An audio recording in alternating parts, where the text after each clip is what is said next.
Okay, so my movie recommendation for the week this week is a movie called Wreck.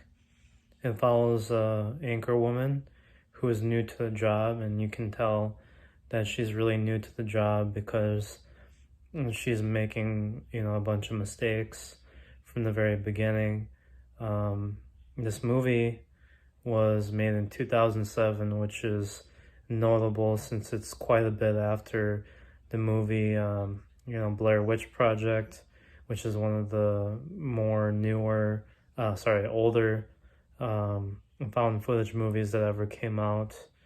And to me, Wreck is really unique in the fact that it just feels a lot more authentic, sometimes even more so to me than uh, Blair Witch Project. And that's saying a lot of things about the movie because, a lot of movies, they try to aim for authenticity like Paranormal Activity, but, it doesn't really feel so real. It just feels like someone, picked up a camera and just started recording. And, in this movie, actually, it's just, it feels so real because the emotions that run really high throughout the film, um, the way that the movie was shot, the way that it kind of, the chaos after that ensues, like the way that the camera moves around, like running around, like you can hear the people breathing really hard. Um, yeah, it feels like this movie was a unique experience all on its own.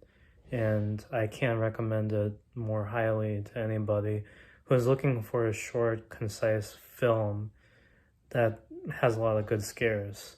To me, this is more horrifying because I could picture something like this happening, and quarantines really do take place in real life where there are all these mysterious diseases that come about, especially with coronavirus that happened a while back in 2020.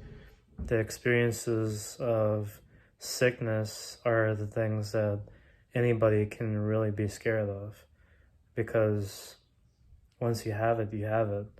And I feel like this movie is really kind of going under the skin and really getting to the root of the fear that people have of sickness and not being able to explain or figure out what's going on.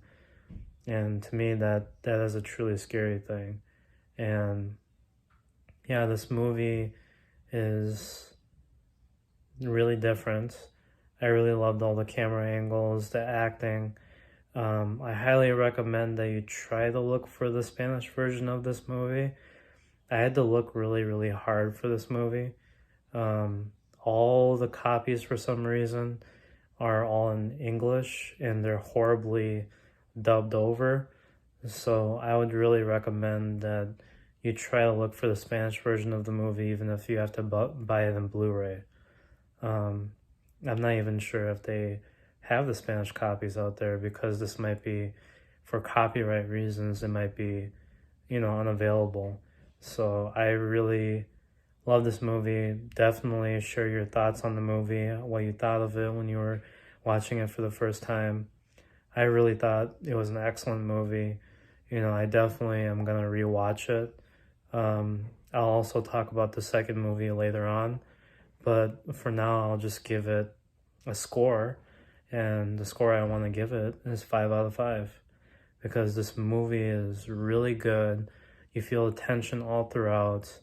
I definitely didn't have 1 second where I was thinking, oh, this movie is really dragging. No, it's a really concise film, 80 minutes. I feel like anybody can just sit down and watch it. It's not one of those movies where you have to pay attention to every single detail, but, just following the story along makes it a lot more tense. And I'm really always rooting for the main character of this movie. So I was really hoping all throughout the film that, that she was going to be okay all the way through And, you know, I feel like it's definitely anybody that's looking to get into horror, this would be a good start.